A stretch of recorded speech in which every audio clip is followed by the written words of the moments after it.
இப்பொழுது செல்வ பெருந்தகை அவர்களை கைது செய்ய வேண்டும். அப்போ அதற்கு அவருடைய பொறுப்பு தடையாக இருக்கிறது. திரு ராகுல் காந்தி அவர்கள் உடனடியாக அவரை பொறுப்பிலிருந்து விடுவிக்க வேண்டும் என்ற பகுஜன் சமாஜ் கட்சியினுடைய கோரிக்கையை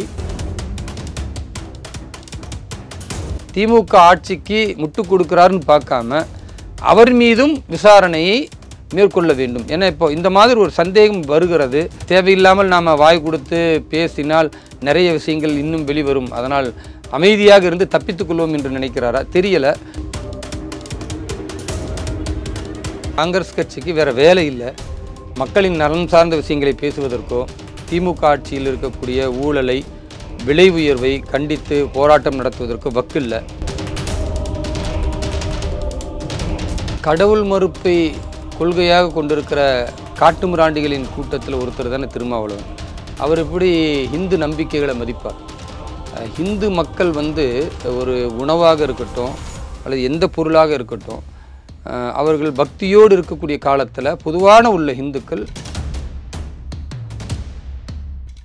அங்கே கிடைக்கிற அந்த பொருளை வாங்கி அது முழுக்க முழுக்க சைவம்தான், சுத்த சைவம்தான் என்கிற நிலையில் அவர்கள் அதை உண்ணக்கூடியவர்களை ஏமாற்றுவது மாதிரி, துரோகம் செய்வது மாதிரி, கழுத்தறுப்பதை மாதிரி, இதை விட பெரிய வார்த்தை இருக்கான்னு எனக்கு தெரியல. முழுக்க முழுக்க புண்படுத்தக்கூடிய இந்த செயல் என்பது உண்மையாக நடந்திருந்தால் அவர்கள் தூக்கிலிடப்பட வேண்டும். தண்டனையெல்லாம் கிடையாது, தூக்கிலிடப்பட வேண்டும் என்பதுதான் என்னுடைய நிலைப்பாடு. இந்துக்களுடைய உணர்வுகளை நாசப்படுத்தக்கூடிய செயல். அதனால தான் சொல்கிறேன், அப்படி செய்த யாராக இருந்தாலும் அவர்களை தூக்கிலிடப்பட வேண்டும் என்பதுதான் எங்களுடைய கோரிக்கை. இதை போய் இஸ்லாமிய மார்க்கத்தில் செய்வாங்களா, கிறிஸ்தவ மார்க்கத்தில் செய்வாங்களா என்று கேட்பதே பொருந்தாத ஒரு கேள்வியை நான் பார்க்குறேன்.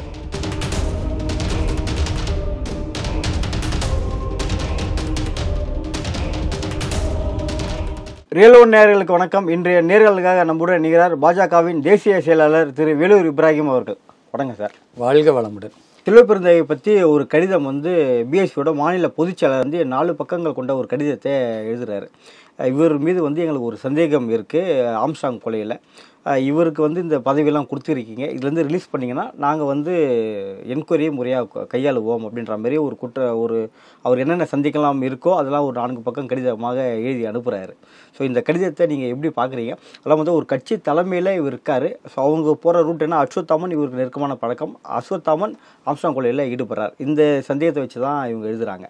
இது எப்படி பார்க்குறீங்க சார்? பொதுவாக இந்த வழக்கை பொறுத்தவரை ஆம்ஸ்ட்ராங் அவருடைய படுகொலையை தொடர்ந்து எல்லா கட்சியினரும் கைது செய்யப்பட்டார்கள். ஒவ்வொரு கட்சியிலிருந்தும் ஆள் பிடிக்கிற மாதிரி இதில் 2 அதில் 2 அப்படி தான் கைது செய்யப்பட்டார்கள். அந்த கைது செய்யப்பட்டது இன்னும் முடிஞ்சிருச்சான்னா கிடையாது, நீளமாக இன்னும் தொடர்ந்து கொண்டே இருக்கிறது. இன்னும் கைதின் பட்டியலில் அகப்படாதவர்களை தேடிக்கிட்டே இருக்கிறாங்க.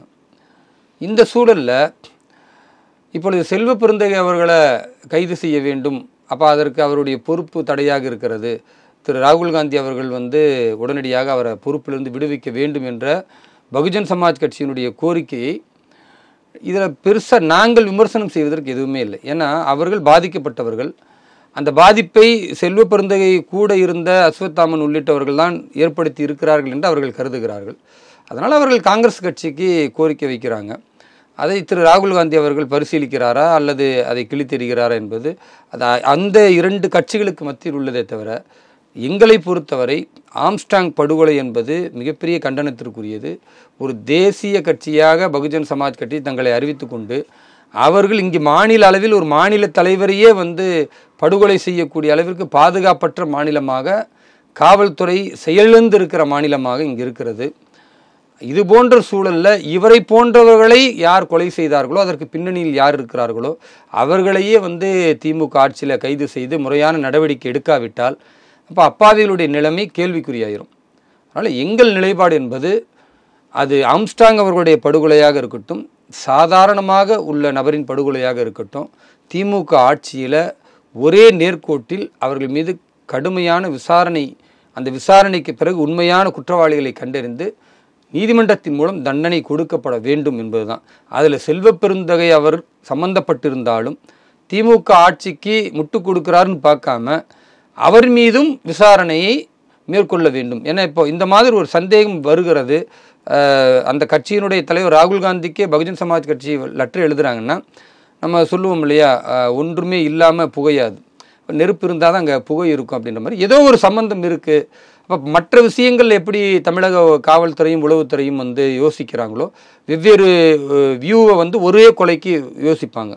அந்த மாதிரி இந்த படுகொலையில் செல்வ பெருந்தகைக்கு சம்பந்தம் இருக்கிறதா, அவர் மூலமாகத்தான் அஸ்வத்தாமன் இயக்கப்பட்டாரா, அல்லது பொருளாதார உதவி நடந்திருக்கிறதா, அல்லது பட்டியல் சமூகத்தினுடைய இன்னொரு மிகப்பெரிய தலைவராக ஆம்ஸ்ட்ராங் அவர்கள் வருவது செல்வ பெருந்தகைக்கு இடையூறாகவோ அல்லது பிரச்சனையாகவோ எதிர்காலத்தில் மாறும் என்று நினைத்தாரா, இதெல்லாம் யூகங்கள். இந்த யூகங்கள் உண்மையா என்பதை கண்டறிய வேண்டியது காவல்துறை பொறுப்பு. காவல்துறை இதில் உரிய முறையில் விசாரணை செய்து செல்வ பெருந்தகைக்கு சம்பந்தம் இருக்கிறதா என்பதை பார்த்து, இருந்தால் அது கூட்டணி அப்படின்ற அந்த நிலையெல்லாம் பார்க்காம, வாக்கு வங்கி என்கிற நிலையெல்லாம் பார்க்காம, ஒரு படுகொலைக்கு நாங்கள் நேர்மையாக தண்டனையை வாங்கி தருவோம் என்று திமுக ஆட்சியின் முடிவு செய்தால் அதுதான் சிறப்பானதாக இருக்கும். அப்படி இல்லாவிட்டால் உண்மையாகவே பகுஜன் சமாஜ் கட்சியினுடைய அந்த சந்தேகங்களுக்கு உண்மை இருக்கிறதோ என்று மக்கள் கேள்வி எழுப்புகிற ஒரு நிலை ஏற்படும். இந்த கடிதம் தொடர்பாக பார்த்தீங்கன்னா செல்வ பெருந்தகை அவர்கள் எந்த மறுப்பும் இல்லை, எதுவுமே அவர் சொல்லவே இல்லையே. அது அவர்கிட்ட தாங்க கேட்கணும். நான் எப்படி அதுக்கு சொல்ல முடியும்? குற்றச்சாட்டு அவங்களுடைய தேசிய தலைவருக்கு வச்சிருக்கிறாங்க, திரு ராகுல் காந்தி அவர்களுக்கு வைத்திருக்கிறார்கள், கார்கேவுக்கும் போனதா எனக்கு தகவல். அப்படி ஒரு செய்தி இருக்கும் பொழுது அவர் தான் அதற்கு பதில் சொல்லணும். அவர் பதில் சொல்லாமல் மௌனம் காக்கிறாருன்னா, தமிழகத்தில் ஒரு பழமொழி கூட இருக்குது, மௌனம் சம்மதத்திற்கு அறிகுறின்னு கூட. ஒருவேளை மௌனம் காப்பது அதற்காகவா, அல்லது இதில் தேவையில்லாமல் நாம் வாய் கொடுத்து பேசினால் நிறைய விஷயங்கள் இன்னும் வெளிவரும், அதனால் அமைதியாக இருந்து தப்பித்துக்கொள்வோம் என்று நினைக்கிறாரா தெரியலை. ஸோ அவர் எதற்காக மௌனமாக இருக்கிறார் என்று ஊடகங்கள் நீங்கள் தான் வந்து அவர்கிட்ட கேட்கணும். எச் ராஜா அவர்களுமே இந்த கடிதம் தொடர்பாக கண்டிப்பாக அவர் மேலே விசாரணை நடக்கணும் அப்படின்னு தான் அவரும் வலியுறுத்தியிருக்காரு. இது இல்லாமல் பழைய கேஸும் அவர் மேலே இருக்குது, அதையும் சேர்த்து விசாரிக்கணும் அப்படின்னு தான் எச் ராஜா அவர்களுமே வலியுறுத்தியிருக்காரு. எங்களுடைய பொறுப்பு குழு தலைவர் பேசியிருந்தார், அதை நானுமே பார்த்தேன். அதை தான் நாங்களும் சொல்கிறோம், சம்பந்தப்பட்டவர்களை விசாரிக்க வேண்டும் என்பதில் எந்த மாற்று கருத்தும் இல்லை. அது செல்வ பெருந்தகை காங்கிரஸ் கட்சி தலைவர் என்பதனால் அவரை விடுவிக்கக்கூடாது. அவரையும் சந்தேக வளையத்திற்குள் வந்து சம்பந்தப்பட்டவர்கள்கிட்ட தொடர்பு இருக்கான்னு விசாரித்து அந்த விசாரணையை வெளிப்படைத்தன்மையோடு செய்ய வேண்டும் என்றுதான் திமுக ஆட்சியின் மீது நாங்கள் வைக்கக்கூடிய கோரிக்கை. ஆனால் செல்வ பெருந்தகை அவர்கள் பல இடத்துல என்ன சொல்கிறாரு அப்படின்னா, எச் ராஜா மீது பல இடங்களில் மாவட்டம் வாரியாக இல்லை போலீஸ் ஸ்டேஷனில் கம்ப்ளைண்ட் கொடுக்குறோம், அதாவது அவருடைய காங்கிரஸ் கட்சியுடைய ராகுல் காந்தியை அவதூறாக பேசிவிட்டார் அப்படின்னு சொல்லிட்டு பல இடங்களில் அவர் மேலே நாங்கள் கம்ப்ளைண்ட் கொடுத்துட்ருக்கோம் அப்படின்ற மாதிரி சொல்லியிருந்தாரு. ஒரு போராட்டத்தை அறிவிச்சிருந்தாங்க, இப்போ கம்ப்ளைண்ட் தான் போயிட்டுருக்கு. ஸோ இதை எப்படி பார்க்குறீங்க சார்? கொடுக்கட்டும். அதாவது காங்கிரஸ் கட்சிக்கு வேறு வேலை இல்லை, மக்களின் நலன் சார்ந்த விஷயங்களை பேசுவதற்கோ திமுக ஆட்சியில் இருக்கக்கூடிய ஊழலை விலை உயர்வை கண்டித்து போராட்டம் நடத்துவதற்கோ வக்கில்லை. வேறு வழி இல்லாத நேரத்தில் திரும்ப திரும்ப எல்லோரும் எப்படி பாஜகவை எதிர்த்தால் அரசியல் செய்யலாம் என்று இந்த தமிழகத்தில் ஒரு கணக்கு இருக்கிறதோ அதனுடைய வழியாகத்தான் இன்றைக்கு காங்கிரஸும் இருக்கிறது. ஏன்னா காங்கிரஸுக்குன்னு ஒரு சித்தாந்தமோ ஒரு தேசப்பற்றோ ஒரு தேசத்தின் நலனின் மீது பெரிய அக்கறையெல்லாம் கிடையாது. அப்போ இவர்களுக்கு தமிழகத்தின் மீது என்ன பெரிய அக்கறை இருக்க போகுது? அதனால் திரு எச் ராஜா அவர்கள் மீது நாங்கள் குற்றச்சாட்டை பதிவு செய்கிறோம், இல்லை நாங்கள் காவல்துறையில் புகார் கொடுக்குறோம், அவரை எதிர்த்து போராடுகிறோம் என்று ஒரு தேவையற்ற வேலையை செய்து கொண்டிருக்கிறார்கள். ஆனால் எங்களுடைய நேரத்தை அப்படி வீணாக்க நாங்கள் விரும்பவில்லை. கடந்த 2 மாதமாக, வரக்கூடிய மாதம் உட்பட 2 மாதம் நாங்கள் தொடர்ந்து உறுப்பினர் சேர்க்கையில் கவனம் செலுத்தி கொண்டிருக்கிறோம். தேசம் முழுக்க பாரதிய ஜனதா கட்சியினுடைய உறுப்பினர்கள் 4 கோடியை தாண்டி புது உறுப்பினர்கள் இணைந்து கொண்டிருக்கிறார்கள். அதனால் அதில் கவனம் செலுத்தி வரக்கூடிய 2026 தமிழகத்தில் ஆட்சியை பிடிப்பது தான் நோக்கமே தவிர, அதை விட்டுட்டு இவங்க என்ன சொல்கிறாங்க அவங்க என்ன சொல்கிறாங்க நாங்கள் கேட்டுக்கிட்டு இருக்கிறது அது தேவையற்ற விஷயம்.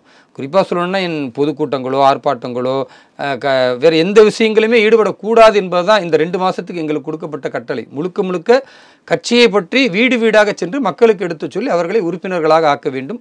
தமிழகத்தில் மட்டும் 1 கோடி உறுப்பினர்களை இணைக்க வேண்டும்.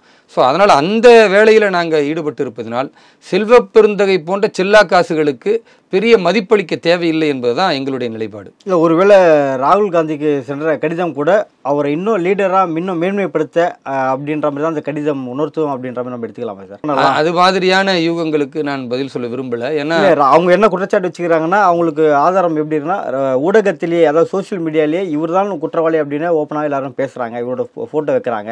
அந்த அடிப்படையில் தான் நாங்கள் ராகுல் காந்திக்கு இந்த கடிதத்தை எழுதுகிறோம் அப்படின்ற மாதிரி தான் அந்த ஜெய்சங்கர் அவர்கள் சொல்லியிருந்தாங்க. யூகங்களுக்கு நம்ம பதில் சொல்ல முடியாது. ஒரு சந்தேகம் என்கிற ஒரு இடத்துல சம்பந்தப்பட்ட படுகொலையை ஒட்டி ஒருவருடைய பெயர் வருகிறது என்றால் நிச்சயமாக காவல்துறை அவர்களிடத்தில் விசாரணை செய்யும், விசாரித்திருக்கிறது கடந்த காலங்களில். அதனால் செல்வ பெருந்தகை கூட்டணி கட்சியில் இருக்கிறார் என்று பார்க்காமல் அவரையும் அந்த வளையத்திற்குள் வந்து காவல்துறை எப்படி விசாரிக்க வேண்டுமோ அப்படி முறைப்படி விசாரித்தால் உண்மை வெளிப்படும் என்பதுதான் எங்களுடைய நிலைப்பாடு. சமீபத்தில் ஒரு சில நாட்களாகவே திருப்பதி லட்டில் மிருகத்தின் கொழுப்பு இருக்குது அப்படின்னு சொல்லிட்டு வராங்க. ஆய்வுக்கு உட்படுத்தி பரிசோதனை செஞ்சதில் உறுதிப்படுத்திட்டாங்க. இதில் வந்து பன்றி கொழுப்பு, மாட்டு கொழுப்பு இருக்குது அப்படின்ட்டு சொல்லிட்டாங்க. ஸோ இது குறித்து வந்து தொல் திருமாவளவன்கிட்ட ஒரு கேள்வியை கேட்கப்படுது. இனிப்பு உணவுப் பொருளில் இப்போல விலங்கு கொழுப்பு சேர்க்கப்படுறது உலகத்திலே நடக்கிற ஒரு நடைமுறை தான், ஒரு பெரிய விஷயமா இல்லை, ஒரு இயல்பான ஒரு விஷயம்தான் அப்படின்னு சொல்லிட்டு இதை கடந்து போகிறார். இது ஏன் இப்போதைக்கு அரசியல் ஆக்குறாங்கன்னு ஒரு கேள்வியை முன் வைக்கிறார். இது எப்படி பார்க்குறீங்க? கடவுள் மறுப்பை கொள்கையாக கொண்டிருக்கிற காட்டுமிராண்டிகளின் கூட்டத்தில் ஒருத்தர் தானே திருமாவளவன். அவர் எப்படி இந்து நம்பிக்கைகளை மதிப்பார்? இந்து மக்கள் வந்து ஒரு உணவாக இருக்கட்டும் அல்லது எந்த பொருளாக இருக்கட்டும், அவர்கள் பக்தியோடு இருக்கக்கூடிய காலத்தில் பொதுவான உள்ள இந்துக்கள் விலங்கினத்தினுடைய எந்த ஒரு விஷயத்தையுமே கையில் எடுக்க மாட்டாங்க. அதாவது அசைவத்திற்கே போக மாட்டாங்க. குறிப்பாக நீங்கள் பாருங்கள், திருப்பதி ஏழுமலையான் திருக்கோவிலை பொறுத்த வரைக்கும் அந்த லட்டு என்பது ஒரு புனிதமிக்கதாக பார்க்கப்படுது. அது சாதாரண ஒரு உணவுப் பொருளாக பார்க்கல, அதில் ஒரு புனிதம் இருக்குது அப்படின்னு பார்க்கப்படக்கூடிய ஒரு விஷயம். இரண்டாவது பார்த்தீர்கள் என்றால் அது நிறைய மக்களுக்கு கொண்டு செல்லக்கூடியதாக, எல்லாருக்கும் அதை கொடுத்து அன்பை பரிமாறிக்கொள்ளக்கூடிய ஒரு பொருளாகவுமே இருக்குது.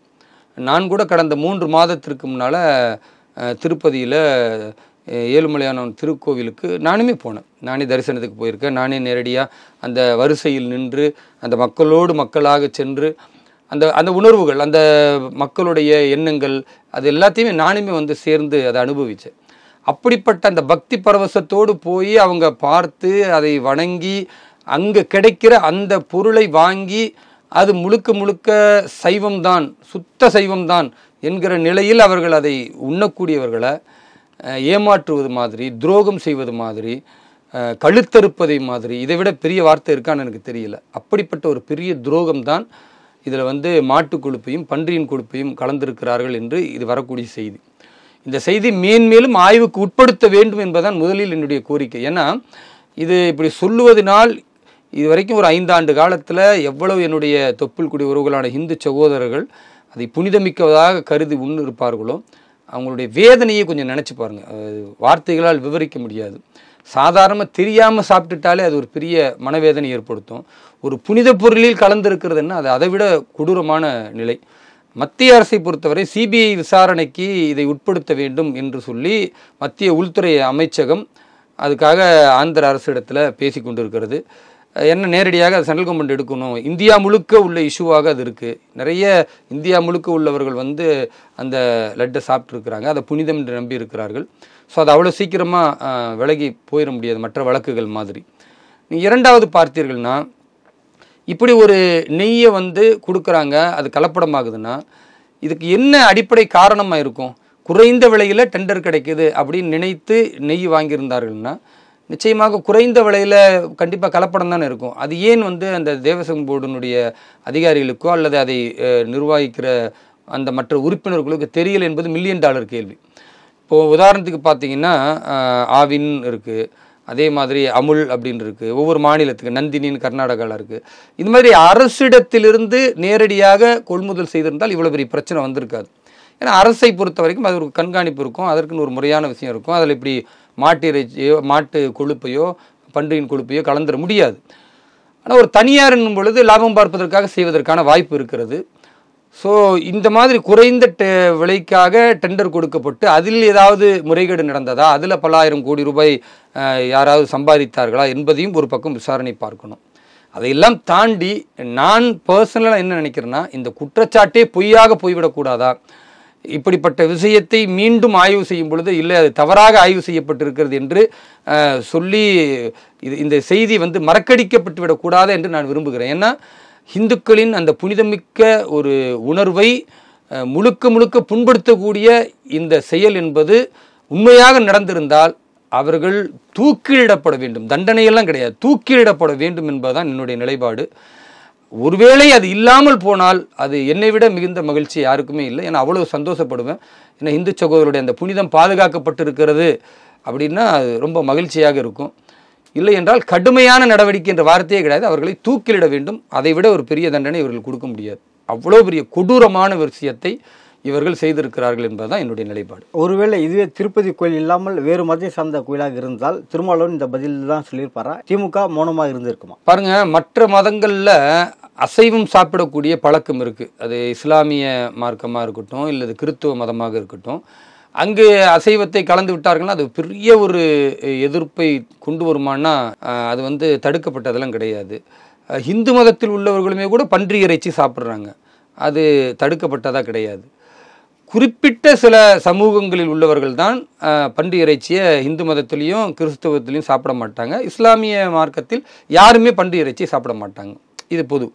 ஆனால் புனிதம் என்று இந்துக்கள் எதையெல்லாம் கருதுகிறார்களோ அதில் அசைவத்தை சேர்க்க மாட்டாங்க.